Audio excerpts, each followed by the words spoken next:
How do I choose to create thoughts that lift me beyond the mire of negative human thoughts?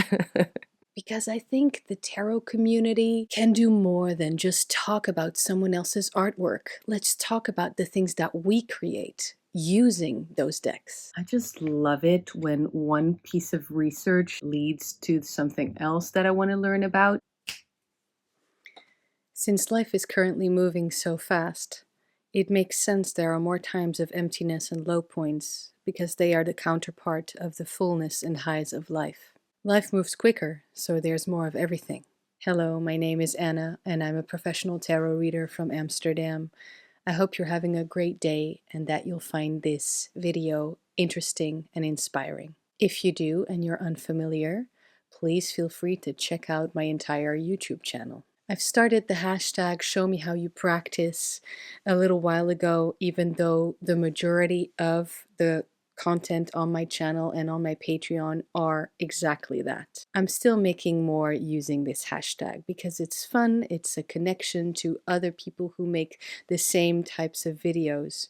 I'm seeing more videos being made as video responses, which I think is really cool. So I'm trying to keep it up. And even though I enjoy, like any other tarot enthusiast, the occasional unboxing video, first impression, or tarot deck tag, in which I sometimes participate, I've created this hashtag as the counterpart to the never-ending flood of deck videos on YouTube. Because I think the tarot community can do more than just talk about someone else's artwork. Let's talk about the things that we create using those decks. So here we go. Another Don't Show Me decks, show me how you practice.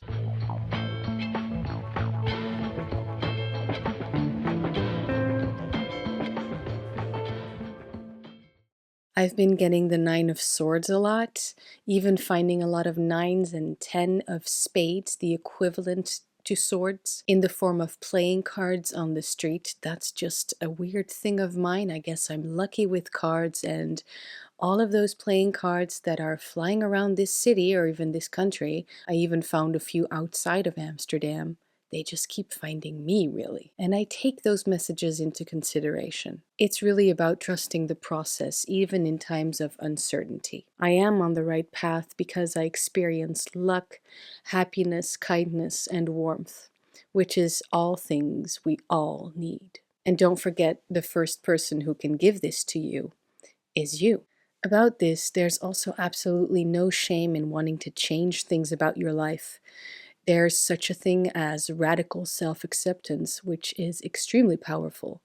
On the other hand, and to me that perhaps surprisingly goes hand in hand with self-acceptance, there's also the valid need to pursue change. We explore this juxtaposition in this video. So this episode of Show Me How You Practice is a journaling vlog, which is why I'm holding my pen. Show me how you practice with the emphasis on journaling. Sometimes I come across beautiful quotes that I want to spend time with, even if it's a little silly, like making a wonky sentence using kitty stamps on a page in my journal. I treasure it, though.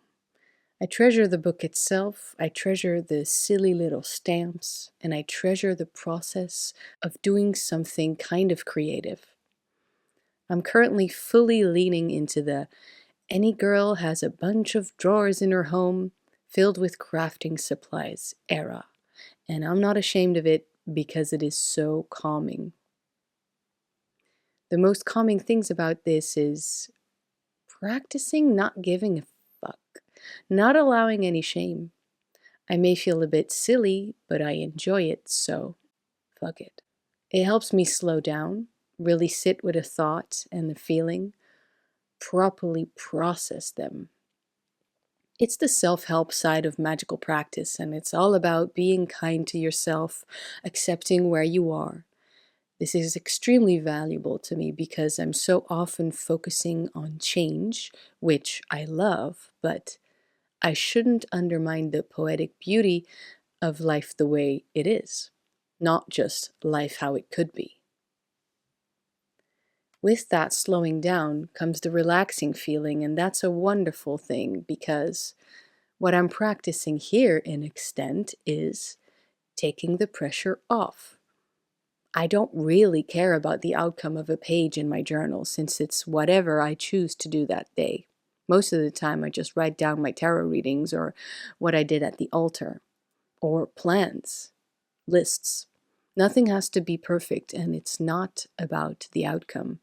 It's about relaxing, slowing down, being in the moment, having fun, doing something crafty or creative, and linking it to mental health and spirituality. By the way, you don't actually need to buy anything in order to do any of this. You probably have a pen somewhere, right? So start doodling. Added, of course, who made the quote. And here I am on Wikipedia learning about Neville Goddard. Goddard, how the hell are you supposed to say this? His second name is Lancelot. So this is quite fabulous. He was a writer, speaker, mystic, grew up in Barbados, moved to the US as a young adult. He taught various self-help methods for testing his own claim that the human imagination is omnipotent, therefore God. He achieved popularity by reinterpreting the Bible and the poetry of William Blake. This is all so good. And I must have heard about him. I mean, his name isn't unfamiliar to me. It's just I don't know any of his work. And I just found this quote on Instagram Reels and it just, was so good. And then, okay, career. This is the moment where I thought, okay, now I have to share this with people, put this in a video. Goddard's earlier known career was a professional dancer. He was a dancer. Like me.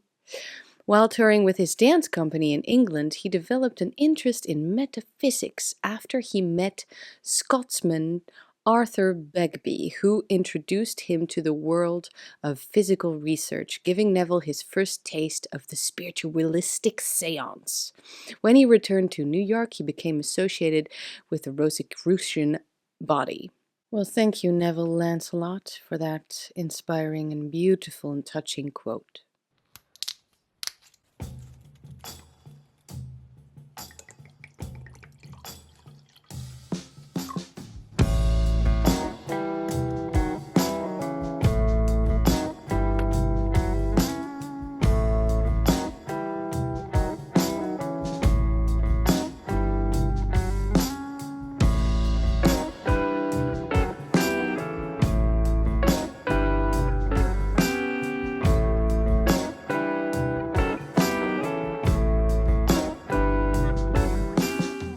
Hi, good morning. Excuse me. I have to talk about this book, Talking with Nature, Journey into Nature, a Michael Rhodes reader.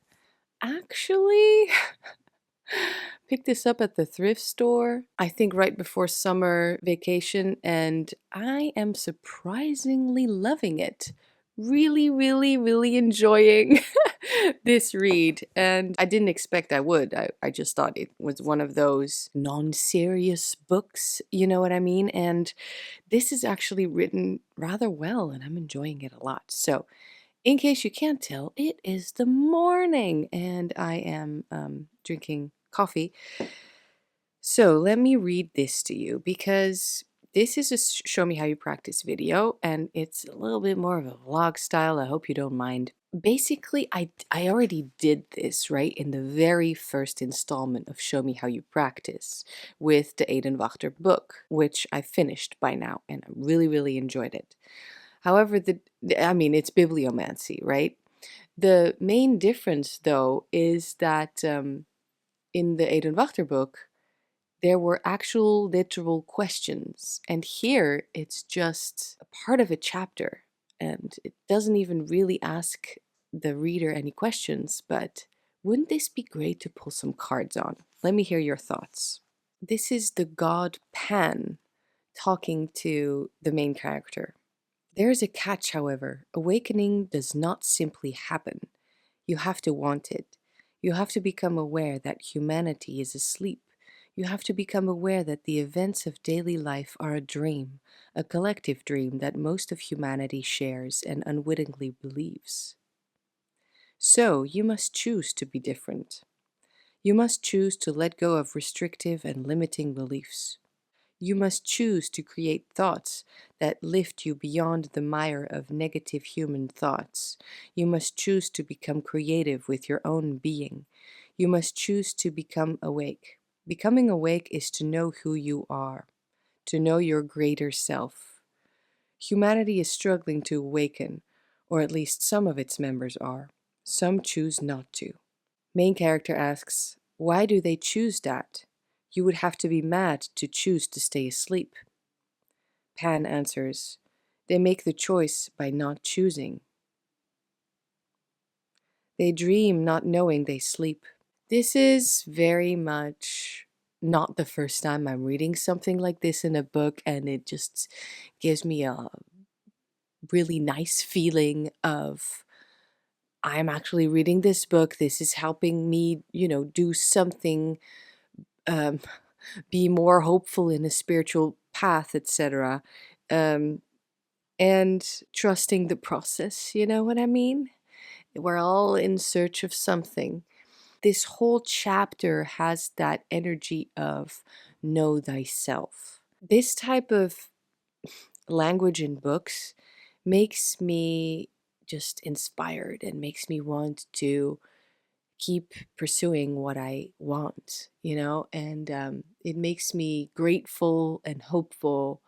It makes me want to explore more of this in myself as well. So, yeah, I am going to pull cards. I don't know if I actually have a question formulated, but maybe I can formulate how do I choose to let go of restricting and limiting beliefs? How do I choose to create thoughts that lift me beyond the mire of negative human thoughts? How can I choose to become creative with my own being? How can I choose to become awake? How must I choose to become awake?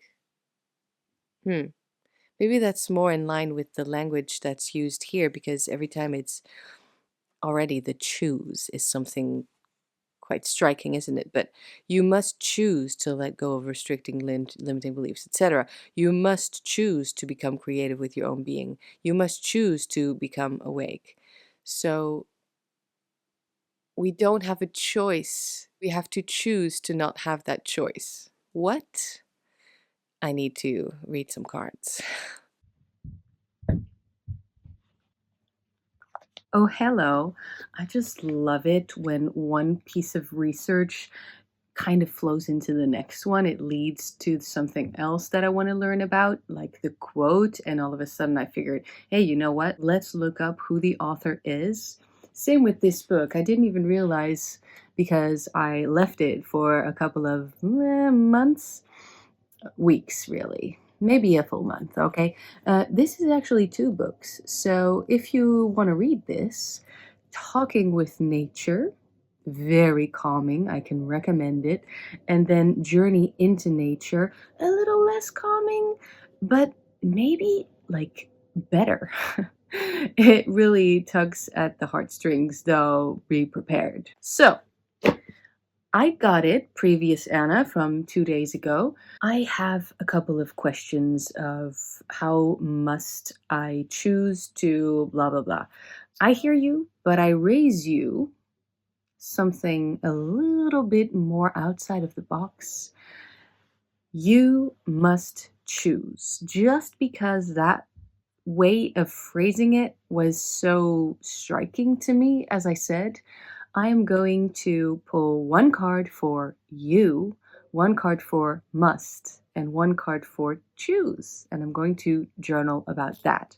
Now, since we are talking so much, the will and know thyself and all of that is really Crowley-esque. It reminds me of his work. I'm pulling out the Toth Greenie, and I've missed this deck. Have you missed me? So, babe, that's what we're gonna do. Oh, here we are a card for you. Happiness, Nine of Cups. A card for must. Ooh, futility, Seven of Swords. And a card for choose. Damn, these are so cool together. Such cool cards. Okay, so I love you and choose are so positive. Am I right? And then the must is something that you just keep putting energy into, that you have to put energy into. Otherwise, it turns to the flopping, really. If you have no power and strength, willpower behind your actions, yeah, then it fails and it turns into nothing. So the choice is connected to the life experiences and what it truly is all about. This is the center point between man and God. This is the spirituality of love, of the heart, and that brings pleasure. So the choice needs to be something that fits you also in the way where you enjoy yourself fully. That's the life purpose. That life purpose doesn't revolve around suffering. Life purpose revolves around this beauty. And then the you, man, oh man, that sure is happiness as well. This is the wish card. This is the welcoming card. This is the you are what you accomplish. You are what you do with your life. Not just accomplishments in the sense of the modern world, right? Not just accomplishment in, oh, I build an empire. I make a lot of money. This is also accomplishment in I accomplished becoming the full version of me, of you. And this is where we have more of a struggle, more of a strife with the must, finding the must. Why must I? Why must I always pour myself into what I should do, what I must do? What does must truly mean? Those are just the first few thoughts, and I'm gonna write this down, guys. So I wrote down some more things in the journal because that's what this little vlog is about, isn't it? And a little tip from me, if by any chance you want to elaborate more on these cards, look at the major arcana that fit with it. So here, one thing, this is why I love to journal and not just do the readings in my head or say them out loud, but actually write things down. I noticed that we got only minor arcana, 9, 7, and 6. And so the 9 would be the hermit, the 7 would be the chariot, and 6 the lovers. Only you can push yourself to choose which path to walk. Willpower. Only you can be so true in life, have such a true stance in life, to find what your will is, meaning life purpose. So thank you so much for being here. Please let me know what you thought of all of this in the comment section. If you prefer the vlog or if you just want some long talky video as I usually do.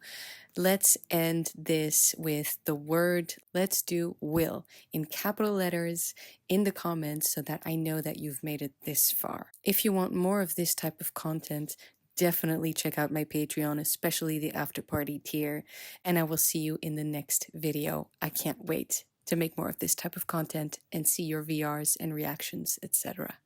Bye.